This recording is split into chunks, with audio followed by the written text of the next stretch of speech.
The bank manager thought she was humiliating another broke woman in cheap clothes that morning, but less than 10 minutes later, a single check would silence the entire building and destroy everything she thought she understood about wealth.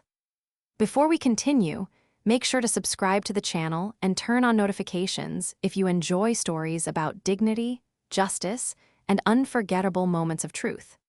Now, back to Evelyn Carter. The marble floors of Atlantic Crown Bank reflected the bright Boston morning light as customers moved quietly through the massive lobby beneath crystal chandeliers worth more than most family homes. Expensive suits, polished shoes, luxury handbags, and quiet conversations filled the air with the unmistakable atmosphere of old money. Then the glass doors opened, and Evelyn Carter stepped inside wearing a faded gray cardigan, dark jeans, and a pair of worn white sneakers. A few customers glanced at her for less than a second before immediately looking away again. In places like Atlantic Crown, people were judged quickly, sometimes within a heartbeat.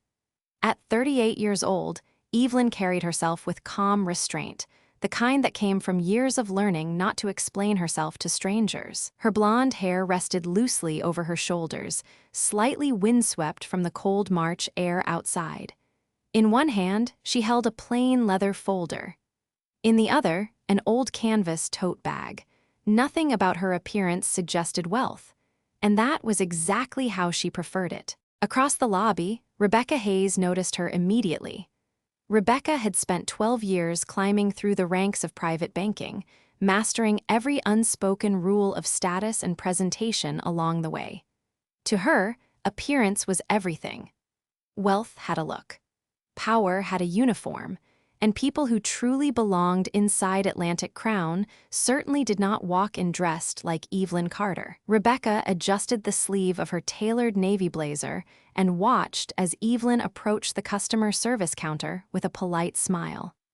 "Good morning," Evelyn said softly. "I'd like to open a new foundation account and make a deposit."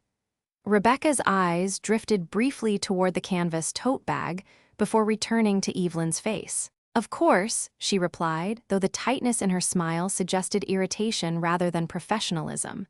"Do you currently bank with Atlantic Crown?" "No," Evelyn answered. "This will be my first account here." Rebecca nodded slowly, already making assumptions. Behind her polished expression, her thoughts sharpened with quiet contempt.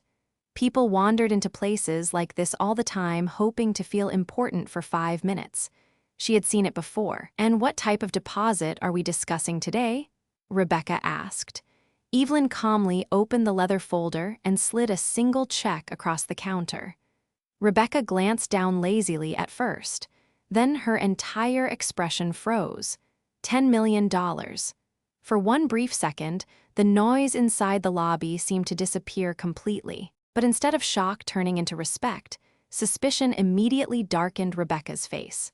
Her eyes narrowed as she slowly looked back up at the quietly dressed woman standing in front of her. And in that moment, Rebecca Hayes made the biggest mistake of her career. Rebecca Hayes stared at the check for several long seconds, her perfectly polished nails resting lightly against the counter as her eyes moved between the amount and the woman standing across from her. $10 million. The number itself was impossible to ignore. But in Rebecca's mind, something felt even more impossible.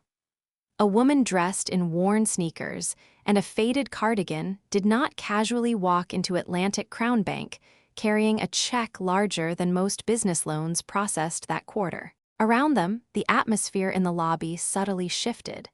Nearby employees pretended not to stare while discreetly watching the interaction from behind computer screens and marble pillars. A man seated in the waiting area lowered his newspaper slightly. Even the young teller at the next station slowed her typing. Rebecca forced a thin professional smile onto her face. "Where exactly did you say this check came from?" she asked carefully. Evelyn remained calm. "The Carter Educational Foundation." Rebecca's eyebrows lifted slightly. "And you are affiliated with this foundation?" "I founded it," Evelyn answered softly. Rebecca almost laughed, not because the answer was amusing, but because she simply did not believe it. Over the years, she had developed a dangerous confidence in her own judgment. She believed wealth announced itself clearly: luxury watches, tailored clothing, expensive accents, confident arrogance. The woman standing in front of her displayed none of those things. Rebecca picked up the check again, studying the signature more closely. The issuing account belonged to Carter Capital Holdings, one of the largest private investment firms on the East Coast. Even she recognized the name immediately. That detail made her suspicion worse, not better. Her voice became colder. "Do you have identification?" Evelyn quietly handed over her driver's license. Rebecca examined it carefully, searching for inconsistencies that did not exist. Everything matched perfectly, and somehow that irritated her even more. "Miss Carter," Rebecca said slowly, "checks involving this level of money typically require private banking clearance." "That is perfectly fine," Evelyn replied politely. "I called ahead yesterday. Someone from your office confirmed the documentation requirements." Rebecca's jaw tightened almost invisibly. She hated when customers referenced conversations she could not verify instantly. It made her feel cornered. "Well," she said, her voice carrying farther across the lobby now, "there is a difference between making a phone call and understanding how institutions like this operate." Evelyn noticed several customers beginning to watch openly now. She could feel the heat of public attention building around her, but she kept her expression composed. Years earlier, moments like this would have embarrassed her deeply, but life had taught her something valuable. People who judged others too quickly usually revealed far more about themselves than their targets ever could. Rebecca leaned back slightly and folded her arms. "Frankly, Miss Carter, fraudulent financial activity has become extremely sophisticated these days."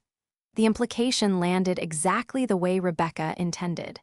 A hush settled nearby. One of the younger employees looked visibly uncomfortable. Evelyn's blue eyes lifted slowly toward Rebecca. "Are you accusing me of fraud?" she asked quietly.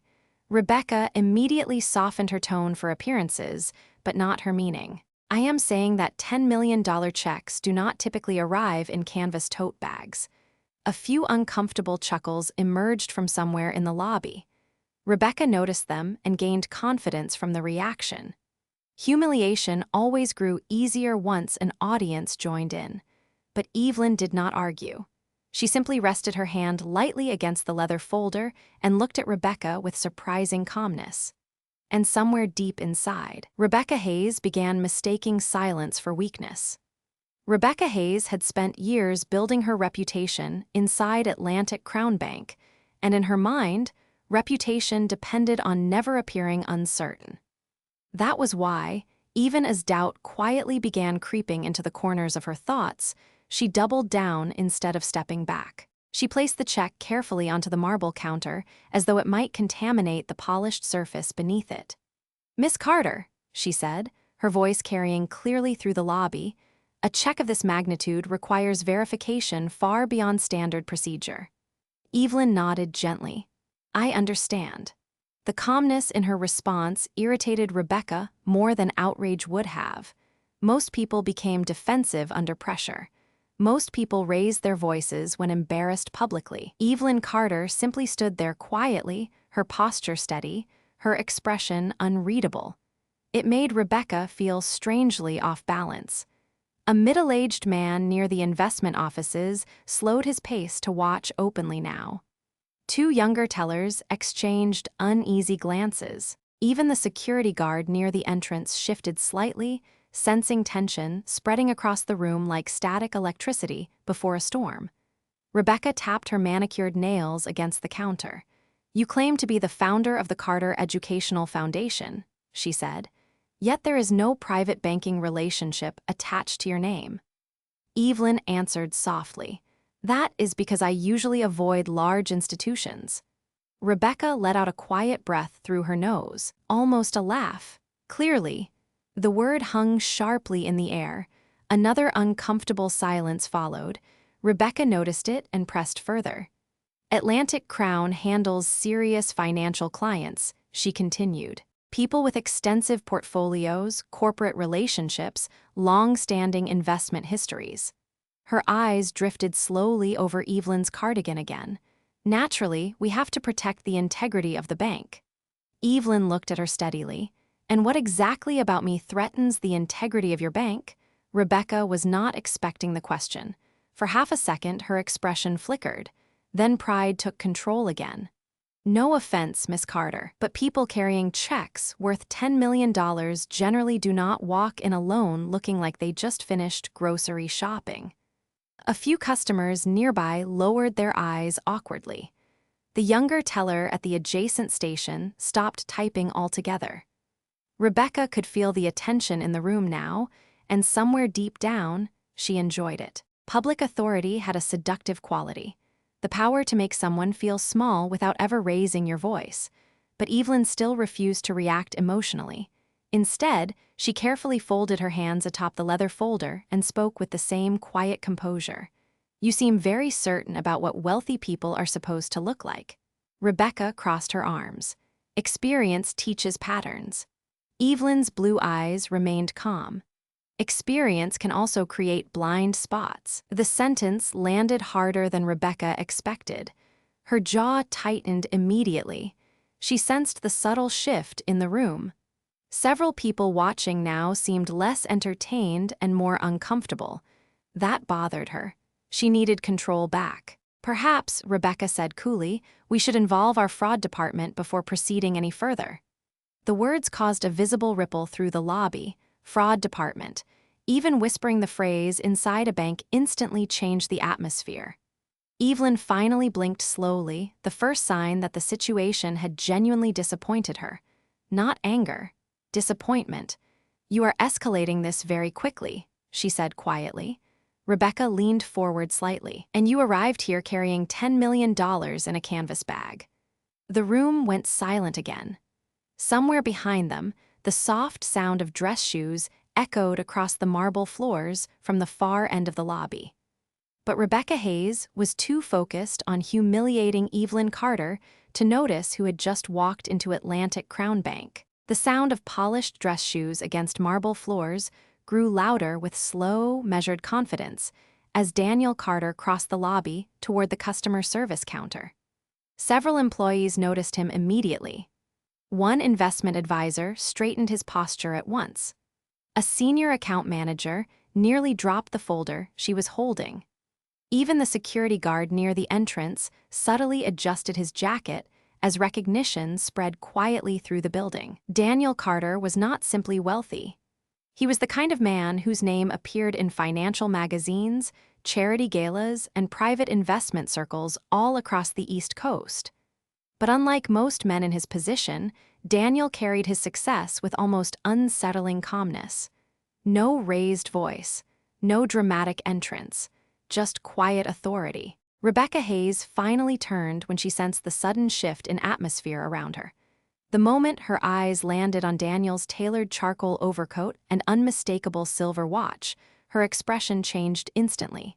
Her professional smile snapped into place so quickly it almost looked painful.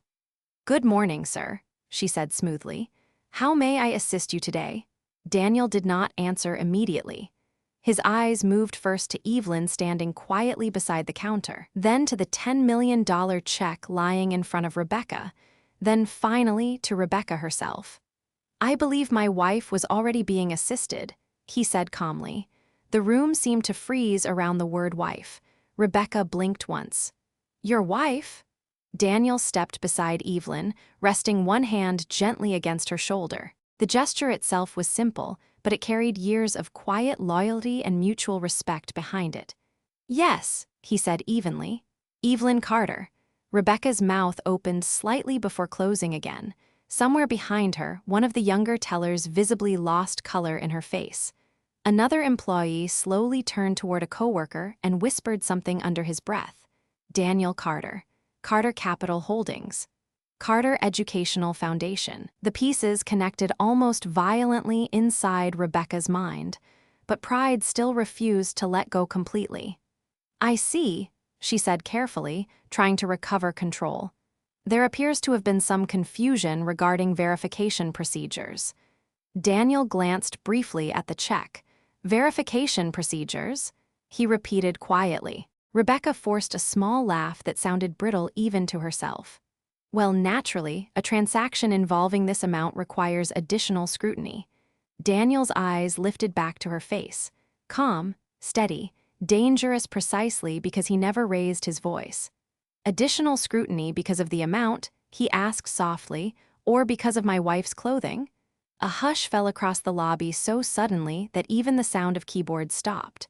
Rebecca's heartbeat quickened. Sir, Atlantic Crown takes fraud prevention very seriously. Daniel nodded once. Interesting. He slowly removed a pair of black leather gloves and placed them neatly on the counter. Because from where I was standing, it sounded less like fraud prevention and more like public humiliation. Rebecca immediately straightened. That was never my intention. But everyone in the room knew she was lying. Evelyn finally spoke again, her voice calm despite the dozens of eyes watching her now. Rebecca suggested I leave before this became a legal issue. Daniel looked at Rebecca for several silent seconds. Those few seconds felt heavier than shouting ever could. Rebecca suddenly became aware of every person watching her. Customers, employees, security. The same public audience she had used to embarrass Evelyn minutes earlier had now become witnesses against her. Daniel slowly picked up the check from the counter and examined it briefly before setting it back down. $10 million, he said quietly, for scholarships benefiting underprivileged students across Massachusetts. He looked back at Rebecca. Tell me honestly, would you have questioned this check if my wife walked in wearing a designer suit? Rebecca opened her mouth to answer, but no words came out. And for the first time that morning, Rebecca Hayes realized she was no longer controlling the room. Rebecca Hayes felt the weight of the entire lobby pressing against her as silence spread across Atlantic Crown Bank. Just minutes earlier, she had controlled the room effortlessly. Now every glance felt different. The customers watching her no longer looked entertained.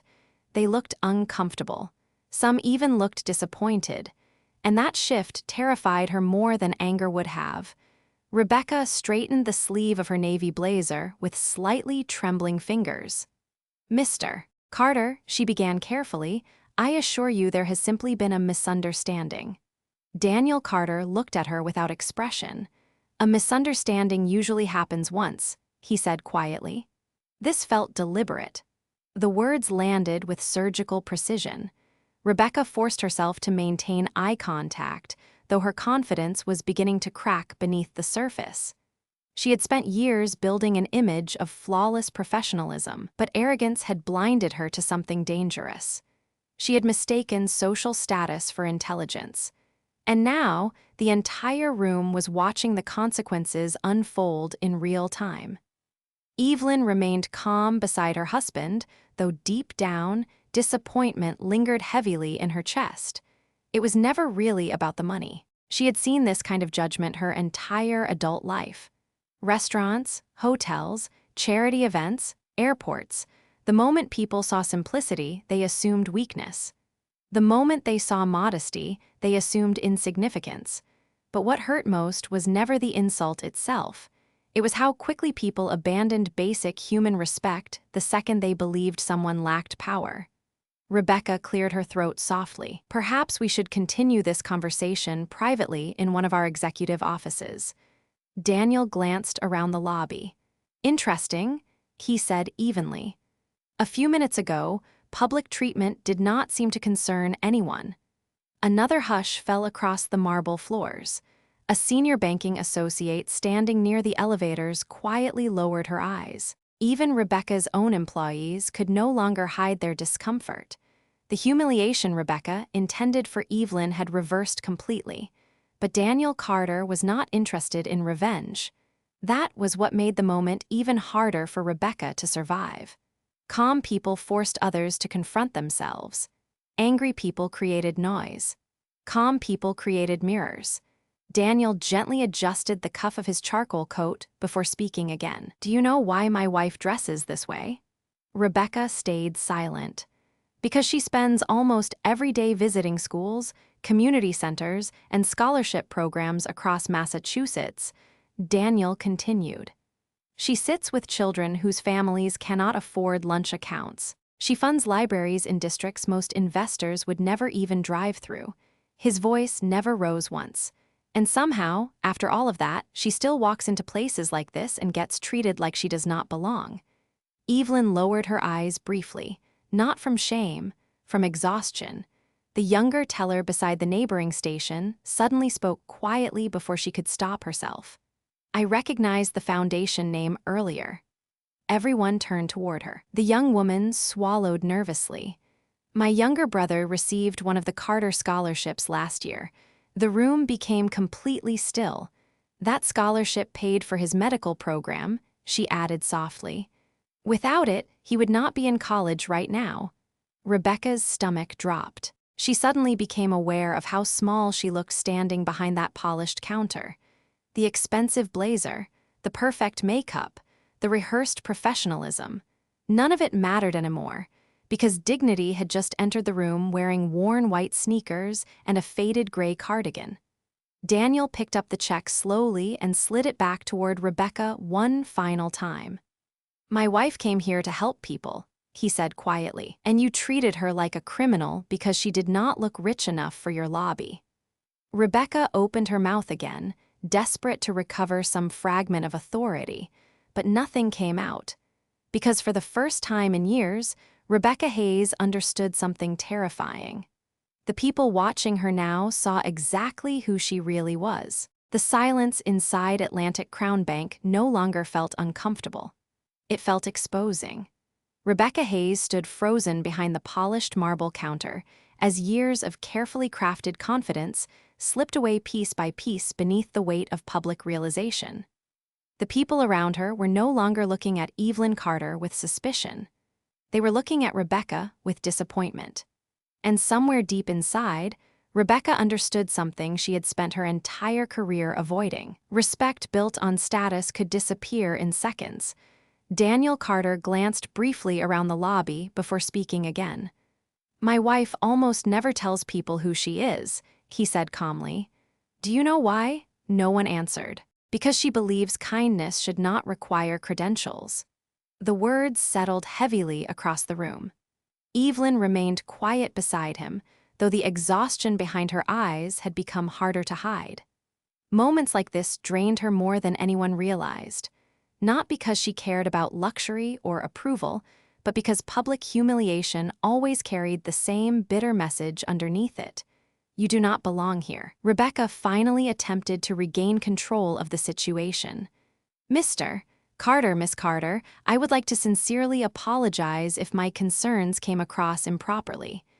Daniel looked at her steadily. "Improperly?" he repeated softly. Rebecca swallowed. That was the wrong word. The younger teller who had mentioned her brother earlier quietly stepped forward. Her name tag read Emily Dawson. She looked nervous speaking in front of senior management, but her voice remained sincere. "Miss Carter," she said softly, "my mother cried when my brother received your scholarship letter. We had no way to pay his tuition after my father got sick." Evelyn's expression softened immediately. "How is he doing now?" Emily smiled faintly. "Second year of medical school." A warmth briefly touched Evelyn's tired face for the first time all morning. "That is wonderful." Rebecca watched the interaction in silence, and somehow that simple exchange hurt more than Daniel's criticism ever could, because it revealed the truth she had completely failed to see. Real influence did not announce itself loudly. Real power did not need designer clothing or private entrances. Sometimes it walked quietly into a bank carrying hope for strangers inside a canvas tote bag. A senior executive suddenly emerged from the elevator corridor at the far side of the lobby. Richard Holloway, the regional director of Atlantic Crown Bank. The moment he saw Daniel Carter standing at the customer service counter, concern immediately crossed his face. "Mr. Carter," he said quickly while approaching, "I was not informed you were visiting today." Daniel gave a small nod. It was meant to be a simple transaction. Richard's eyes shifted toward Rebecca, then toward the frozen employees nearby. Years of executive experience allowed him to read disaster instantly. "Is there a problem here?" he asked carefully. No one answered immediately. Rebecca could physically feel the room waiting to see whether she would finally tell the truth. Her throat tightened. "I mishandled the situation," she admitted quietly. The admission barely rose above a whisper, but in the silence of the marble lobby, everyone heard it clearly. Richard Holloway's expression hardened subtly. Daniel glanced at Evelyn. "Would you still like to complete the deposit?" Evelyn looked around the bank slowly. The chandeliers, the polished marble, the employees avoiding eye contact, Rebecca standing pale behind the counter. Then she looked back at Daniel. "No," she said softly, "I do not think I do." The words hit harder than shouting ever could. Richard Holloway immediately stepped forward. "Miss Carter, please allow us the opportunity to correct this." Evelyn gave him a polite but tired smile. The problem was never the transaction. Another silence followed, heavy, unavoidable, because everyone inside Atlantic Crown Bank suddenly understood exactly what the real problem had been all along. Richard Holloway understood immediately that Atlantic Crown Bank was standing on the edge of a public relations disaster. Years in executive leadership had taught him how quickly reputation could collapse when arrogance replaced professionalism. And looking around the silent lobby, he could already see the damage, spreading through the faces of employees and clients alike. Evelyn Carter stood quietly beside her husband, holding the leather folder against her chest, while Rebecca Hayes remained frozen behind the counter like someone realizing too late that one careless moment had changed everything. Richard forced a composed smile. "Miss Carter," he said carefully, "Atlantic Crown values every client regardless of appearance, and I personally apologize for the experience you had today." Evelyn looked at him gently. "I appreciate the apology," she answered softly, "but I think your employees have been taught to recognize wealth instead of humanity." The sentence landed harder than any accusation. Richard's expression tightened almost invisibly, because deep down he knew she was right. Atlantic Crown had spent years cultivating exclusivity, private lounges, elite investment circles, hand-selected clientele.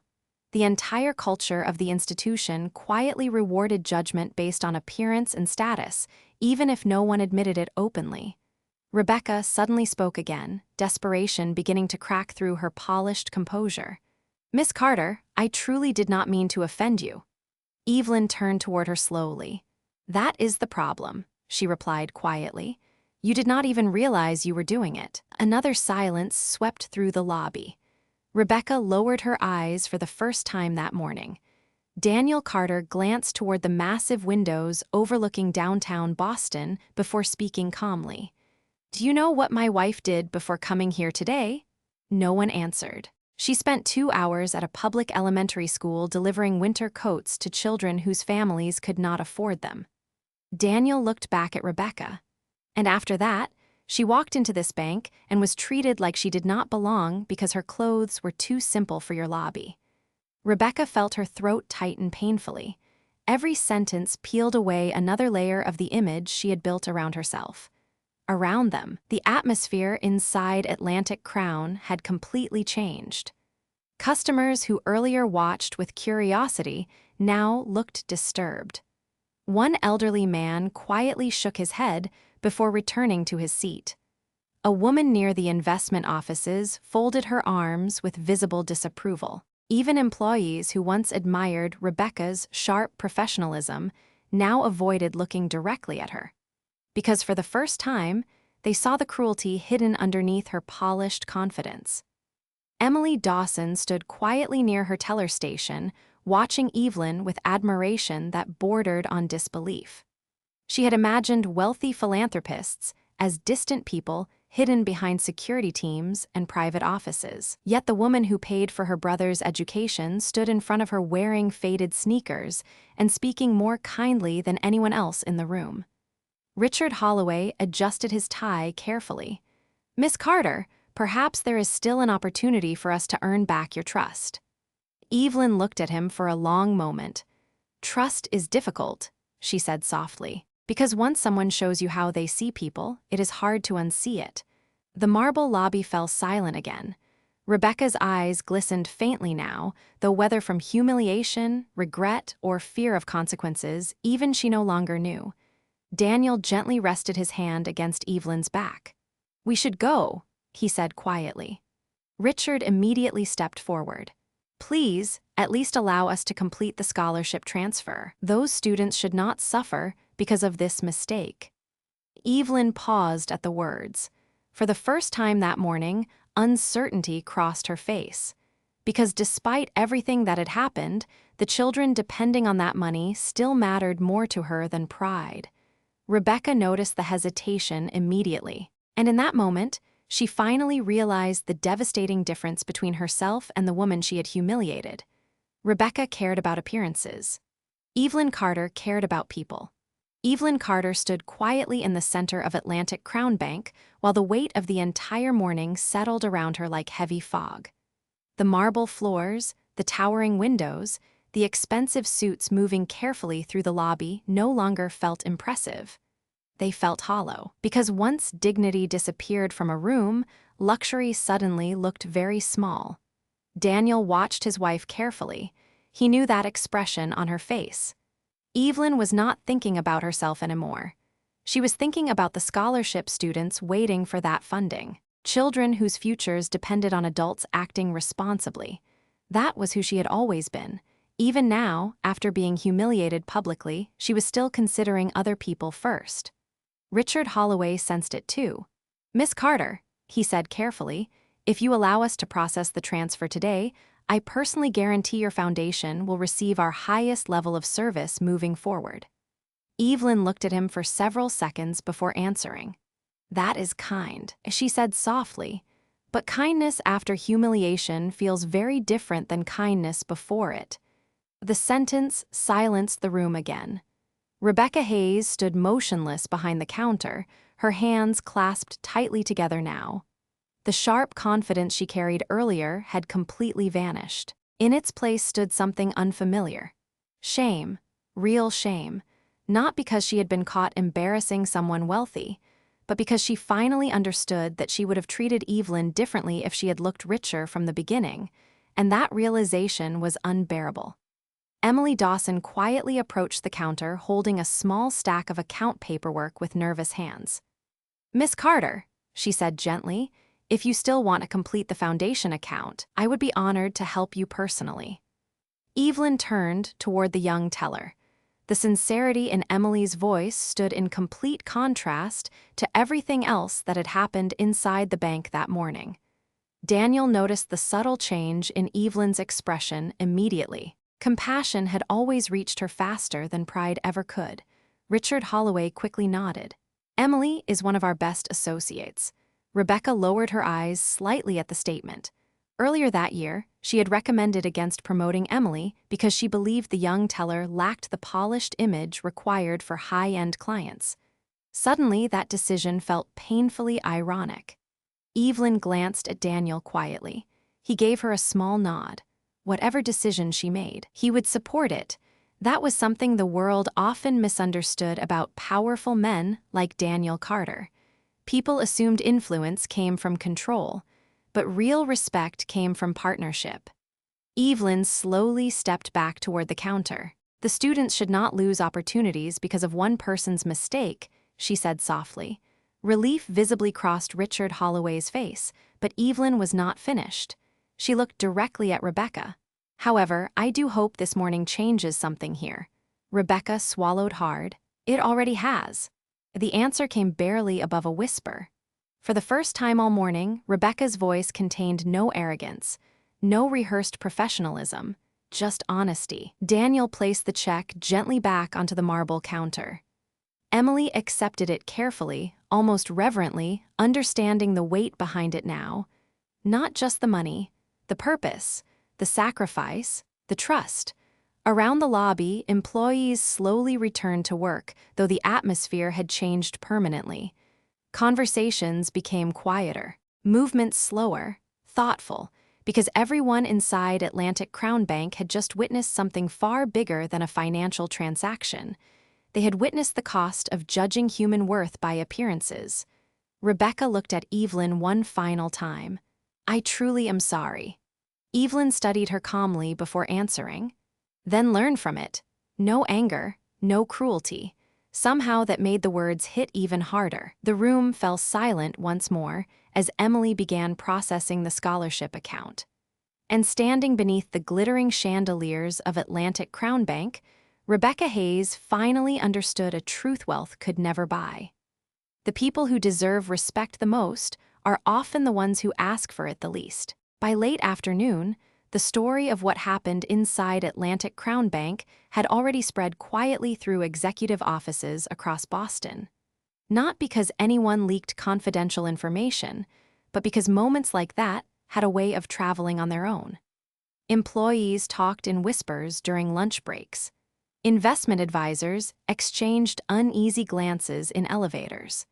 And somewhere behind closed office doors, senior leadership began asking uncomfortable questions about how one of the bank's most visible managers had publicly humiliated the founder of one of Massachusetts' most respected scholarship foundations. Rebecca Hayes sat alone inside her office long after the lobby had emptied. The same office she once viewed as proof of success now felt strangely cold. Her reflection stared back at her through the darkened window overlooking downtown Boston. Perfect hair, tailored blazer, expensive jewelry, yet none of it looked impressive anymore. Because for the first time in years, Rebecca understood the difference between appearing important and actually being good. Earlier that afternoon, Richard Holloway had informed her that corporate leadership would be conducting a formal review of the incident. He spoke professionally, but the meaning behind his words was clear. Atlantic Crown could not afford the kind of arrogance Rebecca displayed publicly that morning, especially not towards someone like Evelyn Carter. But strangely, the possibility of losing her position was no longer what haunted Rebecca the most. What haunted her was Evelyn's calmness, the absence of cruelty. The fact that even after being humiliated, Evelyn still chose to protect the scholarship students instead of walking away. That kind of grace forced Rebecca to confront herself in ways punishment never could. Across the city, Evelyn and Daniel sat quietly inside a small neighborhood diner near the Charles River. Nothing glamorous, no private room, no security team, just soft jazz playing through old ceiling speakers and the smell of fresh coffee drifting through the air. Evelyn stirred cream slowly into her cup while snow began falling lightly outside the window. Daniel watched her carefully. "Are you all right?" he asked softly. Evelyn gave a small nod, though her expression remained thoughtful. "I keep thinking about the young teller," she admitted. "Emily," Daniel smiled faintly. "The future doctor's sister." Evelyn nodded again. "People like her are the reason the foundation matters." She looked down at her hands quietly. "I just wish kindness was easier to recognize than wealth." Daniel reached across the table and gently took her hand. "For some people, it is." The warmth in his voice finally brought a faint smile to Evelyn's face. Back at Atlantic Crown Bank, Emily Dawson finished organizing the final scholarship transfer documents before shutting down her computer for the night. As she gathered her things, she noticed Rebecca standing alone near the lobby windows, staring silently at the city lights outside. For a moment, Emily considered walking away. Then quietly, she approached. Rebecca looked exhausted. Smaller somehow. "Emily," she said softly, "your brother, he really received one of those scholarships?" Emily nodded proudly. "Full tuition assistance." Rebecca lowered her eyes. "I almost turned that woman away." Emily hesitated before answering carefully. "I think today was about more than money." Rebecca gave a weak, painful smile. "Yes," she whispered. "I think it was." Outside, snowflakes drifted slowly across the glowing streets of Boston, while the lights inside Atlantic Crown reflected against the marble floors that once symbolized prestige and power. But after that morning, something far more valuable lingered inside those walls. A reminder. That dignity does not wear a designer label. That kindness speaks more quietly than arrogance. And that sometimes the people the world overlooks are the very ones holding it together.